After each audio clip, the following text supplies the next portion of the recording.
చిత్రం ఏంటంటే అధ్యక్ష, నేను అసెంబ్లీలో ఇక్కడ అడిగా, pharma city land acquisition was conditional. Sridhar Babu గారు, it was conditional to using it for pharma. మీరు ఇష్టం వచ్చినట్టు ఎమ్మెల్యేలకు ప్లాట్లు ఇస్తాం, ఎంపీలకు ప్లాట్లు ఇస్తాం, జర్నలిస్టులకు ప్లాట్లు ఇస్తాం, స్పోర్ట్స్ స్టేడియం కడతాం, 3000 ఎకరాల జూ పార్క్ కడతాం. అవి కుదరవు అక్కడ. అది మీకు తెలుసు, నాకు తెలుసు. విచిత్రం ఏంటంటే అధ్యక్ష, వీళ్ళు కోర్టులో ఒకటి చెప్తారు, బయట ఒకటి చెప్తారు అధ్యక్ష. కోర్టులో ఏం చెప్తున్నారు అధ్యక్ష? ఫార్మా సిటీ రద్దయిందా అని కోర్టు అడిగింది అధ్యక్ష, హైకోర్టు. లేదు లేదు, రద్దు కాలేదన్నారు అధ్యక్ష. మరి ఇక్కడ బయట ఏం చెప్తున్నారు అధ్యక్ష? లేదు లేదు, అది మొత్తం 4th city, 5th city, future city. తర్వాత దాని చుట్టూ ఒక 56 గ్రామాలు కలిపేసినాం, 30,000 ఎకరాలు, 90,000 ఎకరాలు, 760 స్క్వేర్ కిలోమీటర్లు నిన్న గవర్నర్ గారితో చెప్పించారు.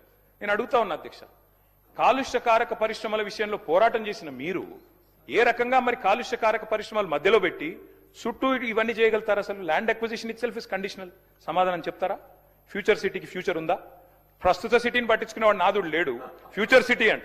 అందుకే దయచేసి అధ్యక్ష, ఎట్లా నమ్మకం కుదురుతుంది అధ్యక్ష పారిశ్రామికవేత్తలకి? ప్రపంచ స్థాయి ఔషధ నగరిని దెబ్బతీసి రియల్ ఎస్టేట్ వ్యాపారం చేయడానికి ప్రయత్నం చేస్తున్న విషయం తప్పకుండా ప్రజలందరూ గమనిస్తా ఉన్నారు.